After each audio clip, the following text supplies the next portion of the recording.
Ambassador Lisa Grant looked out of the ship's window at the massive space station ahead. Harmony Point was bigger than anything she had ever seen. It was 3 times the size of Earth's largest city, floating in the darkness of space like a giant metal flower.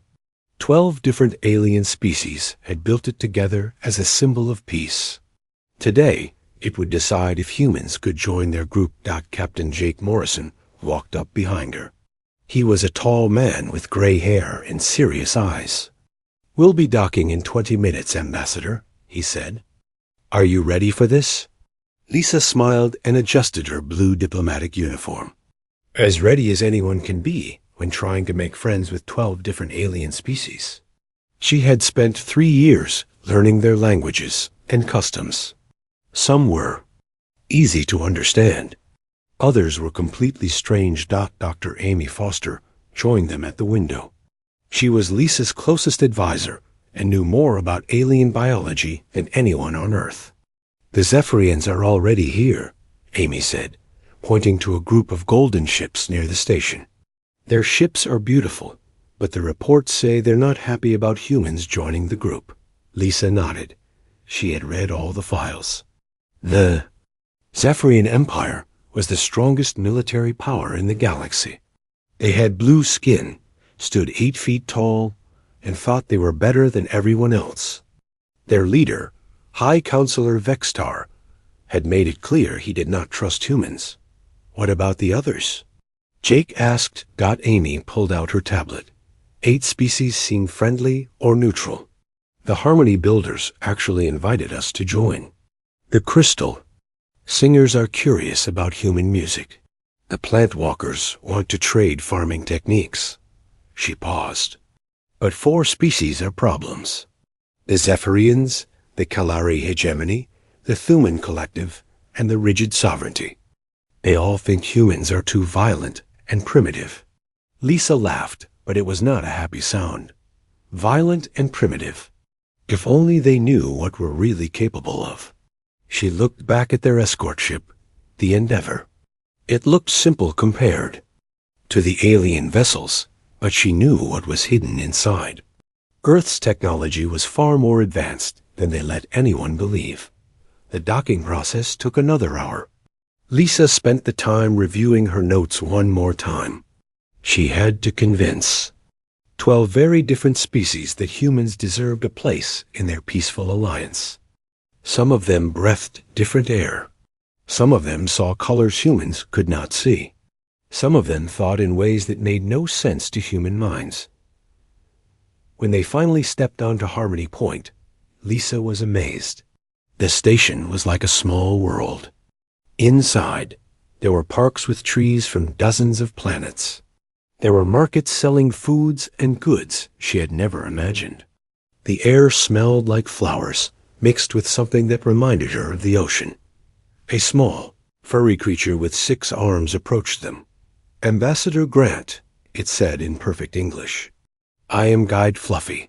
I will take you to the meeting hall." Lisa tried not to smile at the name. The universal translator had probably made a mistake, but she did not want to be rude. "Thank you, Guide Fluffy. I'm honored to be here." The meeting hall was enormous. It had 12 different sections, each designed for a different species.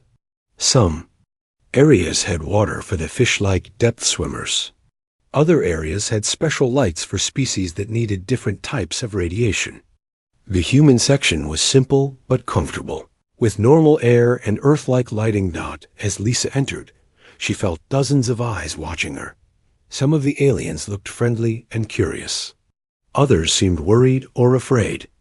A few looked angry. High Counselor Vextar was easy to spot.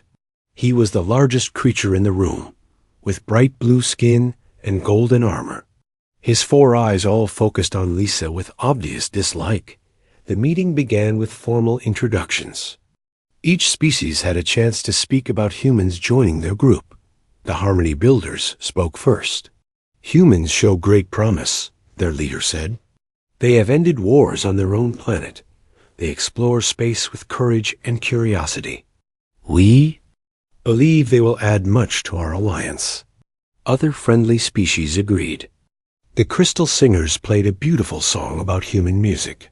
The plant walkers talked about human farming innovations. Lisa felt hopeful as more positive comments came, and High Counselor Vexstar stood up. His voice was deep and threatening. Humans are a young species with a violent history. They have fought countless wars. They have destroyed parts of their own planet. How can we trust them with the secrets of our peaceful alliance? Lisa had expected this. She stood up calmly. High Counselor Vexstar, you are right that humans have fought wars. But we have also learned from our mistakes. We created the United Nations to prevent conflicts. We have not had a major war in over 60 years. We reach out to you not as conquerors, but as students who want to learn about peace. Vexstar's 4 eyes narrowed. Pretty words, but words are easy. Actions matter. More, your species carries the stench of violence in your very DNA. Other hostile delegates nodded in agreement. The Kelari representative, a creature that looked like a walking crystal, spoke next. The Zephyrians are correct. Humans expand too quickly. They take resources without asking. They will upset the balance we have maintained for centuries. Lisa felt her temper rising, but she kept her voice calm. We understand your concerns. That's exactly why we want to join this alliance. We want to learn your ways of cooperation and peaceful trade. We offer our knowledge freely, and we ask only for the chance to prove ourselves. The debate continued. For hours, Lisa answered every question and challenge with patience and intelligence. She showed them human art, music, and literature. She explained human science and technology, though she was careful not to reveal how advanced it really was. She talked about human dreams of exploring the stars and meeting new friends. Slowly, she began to win over some of the neutral delegates. Even a few who had seemed hostile started to ask more thoughtful questions instead of making accusations. Lisa could see that her words were having an effect. As the first day of negotiations ended, Lisa felt cautiously optimistic. She had not changed everyone's mind, but she had made progress. Captain Morrison met her outside the meeting hall. How did it go? He asked. Better than expected, Lisa said. I think we have a real chance. But as they walked back to their quarters, Lisa noticed something troubling. High Counselor Vexstar was meeting privately with delegates from the 3 other hostile species. They were speaking in low voices and glancing in her direction. Dr. Foster joined them for dinner. I've been monitoring the station's communication networks, she said quietly. There's a lot of encrypted traffic between the Zephyrians and their allies. I think they're planning something. Lisa nodded. I sensed it too. But we have to continue with diplomacy. Violence is not an option here. We're outnumbered and surrounded by their allies. Captain Morrison looked worried. Ambassador, my job is to protect you. If these aliens are planning something harmful, your job is to follow my orders, Lisa said firmly. And I order you to maintain peaceful behavior no matter what happens. Earth's reputation depends on it. We must show them that humans can be trusted. That night, Lisa could not sleep. She stood by her window, looking out at the alien ships surrounding the station. Somewhere out there, Admiral Ben Carter waited with the human fleet. If negotiations failed, he would escort them safely home. But Lisa was determined not to fail. This was humanity's chance to join something bigger than themselves. She did not know that in the shadows of Harmony Point, 4 species were planning to make sure that chance would die with her. The second day of negotiations started better than Lisa had hoped. 3 more species had changed their minds overnight. The tree speakers, who had been neutral, now supported human membership. Even the metal shapers, who rarely cared about politics, said they were interested in human engineering skills. Lisa sat in the meeting hall, feeling more confident. She had spent the morning talking privately with several delegates. Her plan was working. She would win this through patience and reason, just like she had won peace treaties on Earth. High Counselor Vextar looked angry. His blue skin had turned darker, which Amy had told her was a sign of rage and Zephyrians. The other three hostile species also seemed upset. They kept whispering to each other in languages the Universal Translator could not pick up. "Today, we will vote on the final proposal," announced the station's AI. "Ambassador Grant, you may make your closing statement." Lisa stood up and walked to the center of the room. She had practiced this speech 100 times, but now the words felt even more important. This was humanity's moment. "Friends," she began, 3 days ago, I came here as a stranger asking for your trust. You have shown me kindness, wisdom, and patience. You have taught me that peace is not just the absence of war, but the presence of understanding." She looked around the room, making eye contact with delegates from each species. "Humans are young compared to your ancient civilizations. We have made mistakes. We have fought when we should have talked. We have taken when we should have given. But we have also learned. We ended slavery. We stopped destroying our environment. We reached for the stars not to conquer, but to discover." The friendly delegates nodded. Even some of the neutral ones seemed moved by her words. "I cannot promise that humans will be perfect members of your alliance," Lisa continued, "but I can promise that we will try every day to be worthy of your friendship. We will share our knowledge freely. We will defend the weak.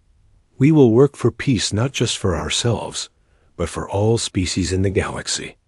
She paused and looked directly at High Counselor Vextar. "To those who still doubt us, I say this: give us one chance. Judge us by our actions, not our fears. The human who stands before you came in peace, and in peace I will remain." The room was quiet for a long moment. Then the Harmony Builder delegates started a slow, rhythmic clapping that other species joined. It was not quite applause, but it was approval. High Counselor Vextar stood up slowly. His 4 eyes were full of hatred. "Beautiful words, human, but actions speak louder than words. And your actions have been noted." Before Lisa could ask what he meant, chaos erupted. A figure in dark armor peered from behind a pillar. It moved faster than Lisa's eyes could follow. She saw a flash of light, felt a burning pain in her chest, and fell to the ground. "Ambassador!" Captain Morrison's voice seemed to come from very far away. Lisa tried to speak, but blood filled her mouth. The meeting hall filled with screams and shouts. Some delegates ran for the exits. Others tried to help her. Dr. Foster knelt beside her, pressing her hands against the wound. "Stay with me, Lisa," she said. Tears ran down her face. "The medical team is coming." Lisa tried to focus on Amy's face, but everything was getting dark. She could hear High Counselor Vextar's voice over the noise. This was the act of a rogue individual. The Zephyrian Empire had nothing to do with this attack. Lisa wanted to laugh, but she could not breathe. Even dying, she could tell he was lying. With her last breath, she whispered, "Tell them Earth." I tried.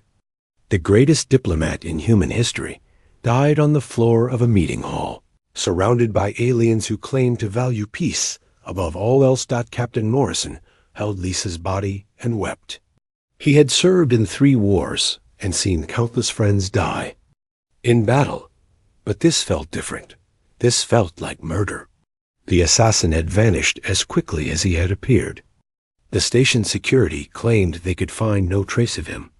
Within 6 hours, the news reached Earth. President Kate Sullivan was in a cabinet meeting when Director Sam Parker burst in with the report.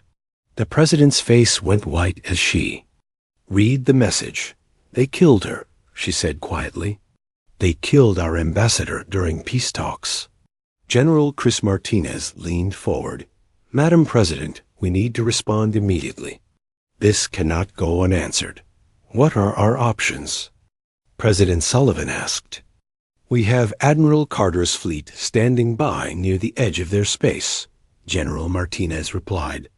We also have the new ships from the Phoenix Project. They don't know what we're really capable of. Director Parker spread intelligence files across the table. I've been monitoring communications from Harmony Point. This wasn't random. The Zephyrians planned this with the Kalari, the Thumans, and the Rigid Sovereignty. They've been coordinating their opposition to human membership for weeks. Senator John Walsh, who had been quiet until now, slammed his fist on the table. Then we give them war. They want to see human violence? Let's show them what real violence looks like. President Sullivan stared out the window at the peaceful Earth below. Her best friend was dead, murdered while trying to build bridges between worlds. The dreams of peaceful cooperation that had driven human space exploration for decades had died with Lisa Grant. What would Lisa want us to do? She asked quietly. Lisa believed in forgiveness and second chances, Director Parker said. But Lisa is dead, and they killed her to send us a message. President Sullivan was quiet for a long time. Around the world, humans were learning about Ambassador Grant's death. Protests filled the streets demanding justice. The colonies on Mars, Europa, and Titan sent messages pledging their support for any action Earth decided to take. For the first time in human history, every nation on Earth stood united. The Chinese premier called to offer his military support. A European alliance promised their fleet. Even small countries that had never had space programs offered whatever help they could give. The 8 friendly alien species sent messages of sympathy and urged restraint. They promised to investigate the assassination and punish those responsible. But their promises felt hollow. They had not protected Lisa when she needed it most. That evening, President Sullivan addressed the world. She stood at the same podium where Lisa had given her farewell speech just a week earlier. My fellow humans, she began, today we lost more than an ambassador. We lost a dreamer who believed that different species could live in peace. We lost a teacher who showed us that strength comes from understanding, not violence. We lost a friend who gave her life trying to build a better galaxy for all of us. Her voice grew harder. But we also learned something important today. We learned that there are species in this galaxy who see our desire for peace as weakness, who see our open hand as an invitation to strike, who think they can murder our diplomats and face no consequences. She paused and looked directly into the camera. They are wrong. Lisa Grant went to Harmony Point, carrying humanity's hopes for a peaceful future. She was murdered by cowards who feared what we might become. Now they will learn what we are when diplomacy fails. To the species who planned this attack, I say this. You wanted to see human nature without the mask of civilization. You wanted to test our resolve. You wanted to know what happens when you push humanity too far. President Sullivan's eyes were cold as ice. You are about to find out. The transmission ended, and for a moment, Earth was completely silent. Then, from military bases around the world and throughout the solar system, came a sound that had not been heard in decades. It was the sound of humanity preparing for war out in the depths of space. Admiral Ben Carter received his new orders. The time for diplomacy was over. Ambassador Lisa Grant had sought peace through understanding. Now humanity would find it through strength. The galaxy was about to learn why it was a mistake to kill a human diplomat. Admiral Ryan Phillips stood on the bridge of the battleship, Terra's Fury, and watched as 200 human warships dropped out of hyperspace. The sight would have been impossible just 1 week ago. The galaxy thought humans had maybe 20 ships total. They were about to learn how wrong they had been. All ships report ready, Admiral, said Commander Alex Thompson from the stealth destroyer Retribution. The Zephyrian home fleet doesn't even know we're here yet. Ryan smiled grimly. 4 10 years, Earth had been building ships in secret. Hidden shipyards in the asteroid belt had worked day and night. The aliens thought humans were primitive and weak. They had no idea that human technology was centuries ahead of anything in the galaxy. Dr. Clark, are the new weapons online? Ryan. SKED Dr. Tony Clark looked up from his console. He was the scientist who had designed humanity's most devastating weapons. All kinetic bombardment systems are ready, Admiral. The quantum displacement cannons are charged, and the AI combat systems are fully operational. Ryan nodded. 3 days ago, he had been a simple fleet commander, planning exploration missions. Now he was about to start a war that would change the galaxy forever. But every time he felt doubt, he remembered Ambassador Grant's final message. She had died trying to make peace. Now it was his job to make sure her death meant something. Open. A channel to all ships, Ryan ordered. This is Admiral Phillips to all human forces. Today we honor Ambassador Lisa Grant. She went to the aliens in peace. They answered with murder. Now we will speak in the only language they understand. On Earth, President Sullivan watched the fleet movements on her command screen. General. Martinez stood beside her along with the other military leaders. For the first time in months, the president looked calm. The Zephyrian Empire has 40 ships protecting their home system, General Martinez reported. They think that's more than enough to handle any human attack. What do they not know? President Sullivan asked. They don't know about our quantum. Tunneling drives. Dr. Clark's voice came through the communicator from the fleet. They don't know about our AI tactical systems. They don't know that we can phase through their shields. And they definitely don't know about the kinetic bombardment satellites we placed around their planets 6 months ago.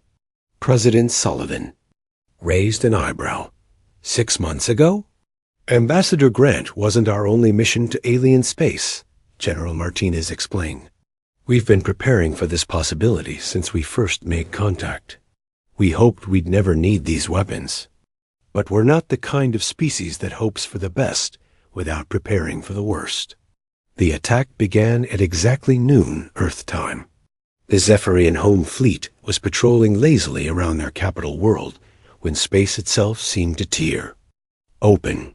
Human ships appeared everywhere at once, not in a single formation, but scattered throughout the entire system. High Admiral Zexthal, commander of the Zephyrian fleet, stared at his screens in shock. Where did they come from? How many ships do the humans have? His tactical officer was frantically trying to count the enemy vessels. Sir, I'm reading at least 200 ships. But that's impossible. Intelligence said humans had maybe 20. Ships total. Fire all weapons, Zexthal commanded. Show these primitive mammals what Zephyrian military might can do.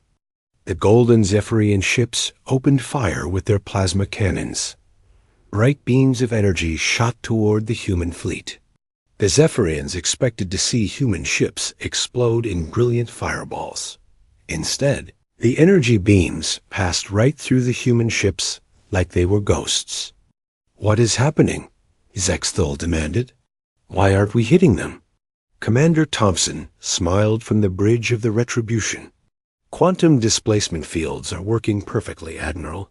Their weapons can't touch us. Excellent, Admiral. Phillips replied. Begin the demonstration. Target their orbital platforms first. Let's show them what human engineering can do. The human ships fired weapons the Zephyrians had never seen before. Instead of energy beams, they launched solid metal projectiles at incredible speeds. The kinetic bombardment rounds moved so fast they were invisible. They struck the Zephyrian defense platforms and tore through them like paper dot in seconds. Defenses that had protected the Zephyrian homeworld for centuries were reduced to floating debris. Impossible, Zexthal whispered. Our shields should have stopped those projectiles. Sir, his tactical officer said with a shaking voice, the humans aren't using energy weapons. They're using solid matter accelerated to near light speed. Our shields are designed to stop plasma and lasers, not physical objects moving that fast. The human fleet moved with perfect coordination. Every ship knew exactly where to be and when. To fire. The Zephyrian fleet tried to respond, but they were fighting an enemy that seemed to know their every move before they made it. Colonel Marie Davis watched the space battle from her transport ship. She commanded 2,000 Solar Marines, the elite ground troops that would occupy any surrendering worlds. But first, the fleet had to break the enemy's will to fight. Admiral, the Zephyrian fleet is trying to retreat, reported Commander Thompson. Let them run, Admiral Phillips said, but destroy their home shipyards first. Make sure they understand that their age of military dominance is over. The human ships turned their attention to the massive orbital shipyards where Zephyrian warships were built. The kinetic bombardment rounds tore through the construction facilities like they were made of paper. Hundreds of years of military engineering were destroyed in minutes. High Admiral Zexthal realized his fleet was beaten. Half his ships were already destroyed or damaged beyond repair. The humans had not lost a single vessel. Send a surrender message, he ordered. Sir? His communications officer asked in shock. Send the message. Zexthal shouted. Tell the humans we surrender. Tell them we will negotiate. Admiral Phillips received the surrender offer and laughed coldly. Tell the Zephyrian Admiral that we are not interested in negotiations. We tried negotiations. Your people murdered our ambassador. What do you want from us? Came Zexthal's desperate reply. We want you to understand that humanity is not as weak as you thought, Admiral Phillips answered. We want you to know that killing our diplomats has consequences. And we want you to watch as we visit the other 3 species who planned Ambassador Grant's death. The human fleet left the Zephyrian system as quickly as it had arrived. Behind them, the once mighty Zephyrian home fleet was reduced to scattered wreckage. Their orbital defenses were gone. Their shipyards were destroyed. Their capital world was defenseless. But the humans had not fired a single shot at the planet itself. They had made their point without killing civilians. The news of the Zephyrian defeat spread across the galaxy in hours. The other species involved in Grant's assassination watched in horror as reports came in. The Kalari hegemony immediately recalled all their ships to defend their homeworld. The Thuman Collective began broadcasting surrender messages. The rigid sovereignty simply went silent. The 8 neutral species sent frantic messages to Earth, begging for negotiations. President Sullivan read their messages and deleted them without responding. On Harmony Point, the remaining delegates gathered in emergency session. The station's AI announced that all human diplomatic personnel had been recalled to Earth. Chair where Ambassador Grant had died remained empty. Guide Fluffy, the small furry creature who had welcomed Lisa to the station, stared at the empty chair with sadness. She only wanted peace, he said to the other delegates. Why did they have to kill her? High Counselor Vexstar was not at the emergency meeting. He was on his homeworld, watching the human fleet destroy his people's military might from his palace. Window. For the first time in his long life, he felt afraid. The humans had revealed their true nature.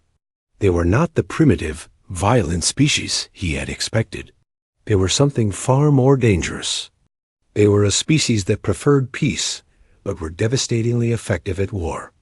Admiral Phillips opened communications with the 3 remaining enemy species.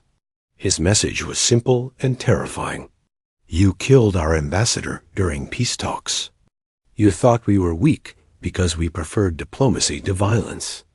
You were wrong. We are coming for each of you. You have 24 hours to surrender unconditionally. If you choose to fight, we will show you why that is a mistake. The Kalari hegemony surrendered immediately. Their crystal-like leaders had seen what happened to the Zephyrians and wanted no part of a war with humanity. The Thuman Collective tried to negotiate, offering to pay compensation for Ambassador Grant's death. Admiral Phillips rejected their offer and destroyed their border defense fleet in 6 hours. Only the rigid sovereignty chose to fight. They were a proud warrior species that had never been defeated in battle. They learned too late that there is a difference between being a warrior and being good at war. The human fleet surrounded their homeworld and gave them one final chance to surrender. When they refused, Admiral Phillips unleashed the full power of human military technology. The battle lasted exactly 18 minutes. When it was over, the rigid sovereignty no longer existed as a military power. Their ships were gone. Their weapons were destroyed. Their proud warrior culture was broken. But again, the humans had been careful not to harm civilians. They had destroyed military targets only. It was a mercy the 4 species had not shown Ambassador Grant. President Sullivan. 6 months after the war ended, Ambassador Peter Stone walked through the halls of what used to be the Zephyrian Imperial Palace. Now it served as the headquarters for Earth's occupation government. Peter had been Lisa Grant's deputy for 5 years. Now he had the job she had died trying to do, but everything was different. Colonel Rick Hayes met him at the entrance. Rick commanded the human forces that kept order on the former Zephyrian homeworld. "Good morning, Ambassador. The War Crimes Tribunal is ready to begin." Peter nodded. Today they would finally put High Counselor Vextar on trial for ordering Lisa's assassination. It had taken months to gather all the evidence, but Director Sam Parker's investigators had done their job well. They had proof that 4 species had planned the murder together. The trial was being held in the same room where Zephyrian emperors had once ruled half the galaxy. Now human judges sat where alien tyrants had made decisions that affected billions of lives. The 8 neutral species had sent observers to make sure the trial was fair. High Counselor Vextar was brought in wearing simple prisoner clothes instead of his golden armor.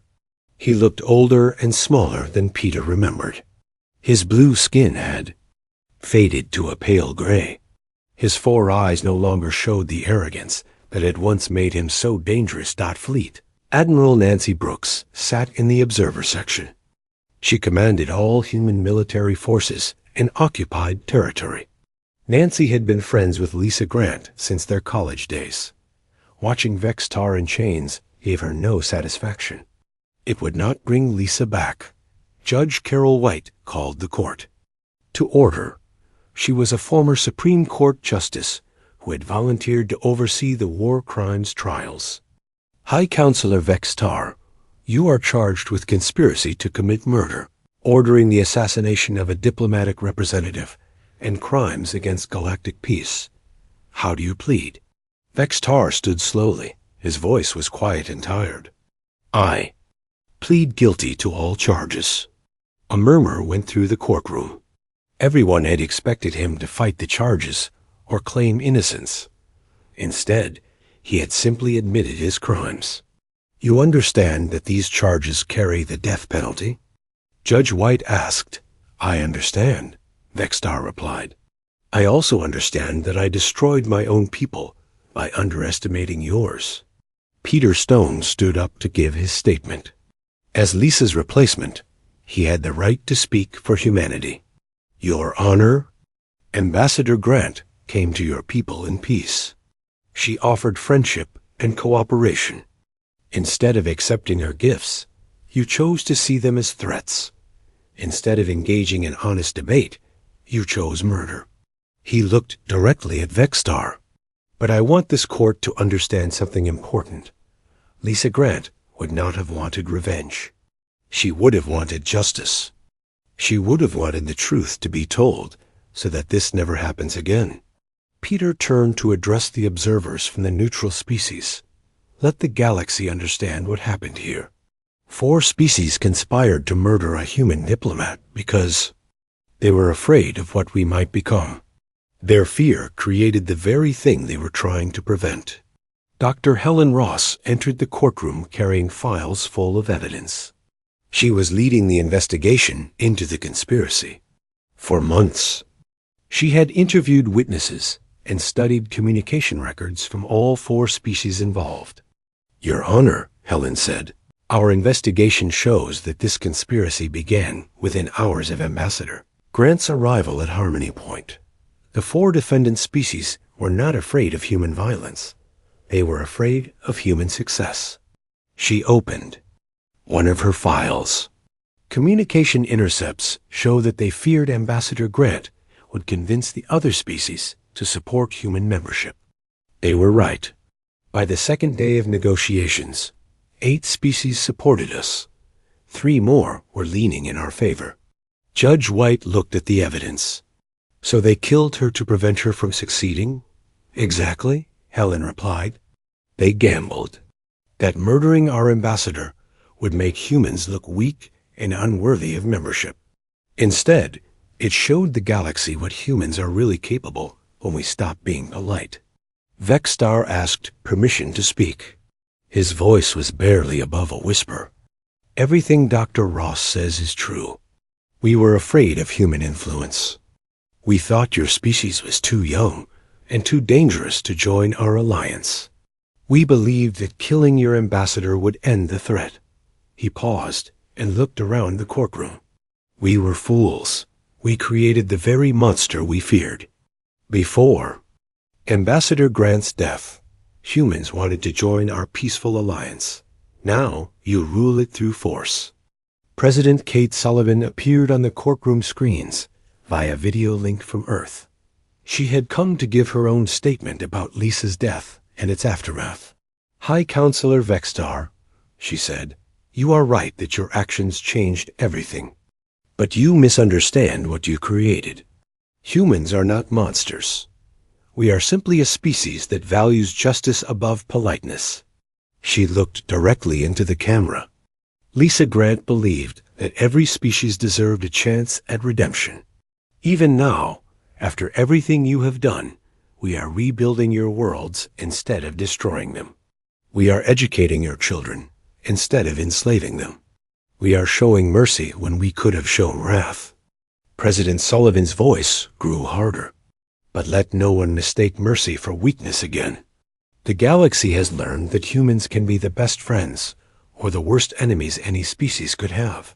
The choice is always theirs to make." The trial continued. For 3 more days, witnesses from all over the galaxy came to testify. The evidence was overwhelming. The 4 species had not only planned Lisa's assassination, but had also prepared to blame it on a terrorist group to avoid responsibility. The leaders of the Kalari hegemony, Thuman Collective, and Rigid Sovereignty were tried and convicted in separate proceedings. All of them received life sentences on prison worlds. Only Vexstar faced the death penalty because he had been the main organizer of the plot. On the final day of his trial, Vexstar was allowed to make a statement before sentencing. He stood up slowly and looked around the courtroom one last time. "I have lived for over 300 years, he said. "I have seen empires rise and fall. I have fought in wars and negotiated treaties. I thought I understood how the galaxy worked." He turned to look at Ambassador Stone. Ambassador Grant was everything I feared in a human diplomat. She was intelligent, persuasive, and genuinely committed to peace.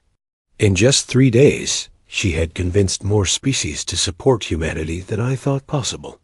Vexstar's voice cracked slightly, so I ordered her death. I thought removing 1 human would solve our problem. Instead, I unleashed all of humanity upon us. I traded 1 peaceful diplomat for an entire species of warriors. He sat down heavily. "I accept my punishment. I deserve it. But I want the galaxy to remember this lesson. Humans will always choose peace when it is offered honestly. But when you betray that trust, when you murder their diplomats and mock their good intentions, you will face the full fury of a species that conquered their own world before reaching for the stars. Judge White delivered the verdict 3 hours later. High Counselor Vextar, this court finds you guilty of all charges. You will be executed by lethal injection in 30 days. Your body will be returned to your family for burial according to Zephyrian customs. She paused and looked around the courtroom. Let the record show that these proceedings were conducted fairly and according to galactic law. Let it also show that humanity, even in its anger, chose justice over revenge. After the trial, Peter Stone walked through the reconstructed Zephyrian capital city. Human engineers had repaired all the damage from the war. New schools taught Zephyrian children alongside human teachers. Hospitals treated both species equally. Trade was beginning to flourish again. Colonel Hayes joined him for the walk. It's strange, Rick said. 6 months ago, these people were our enemies. Now we're helping them rebuild. Peter nodded. Lisa always said that enemies were just friends, who hadn't learned to trust each other yet. I think she would be proud of what we've accomplished here, even though we had to conquer them to do it. Rick asked. Peter was quiet for a moment. Lisa believed in redemption. She believed that even the worst people could change if given the chance. These people murdered her because they were afraid. Now they're learning that they had nothing to fear from us except their own prejudices. A young Zephyrian girl approached them. She was maybe 10 years old, with the bright blue skin of her species. In broken English, she said, "Thank you for the new school, Ambassador." Peter smiled and knelt down to her level. "You're welcome. What are you learning there?" "I'm learning about Ambassador Grant," the girl said. "My teacher says she came here to make friends, but some bad people hurt her. Is that true?" Peter felt tears in his eyes. "Yes, that's true. But she would be happy to see you learning and growing." That's what she wanted for all the children in the galaxy. The girl nodded seriously. "When I grow up, I want to be a diplomat.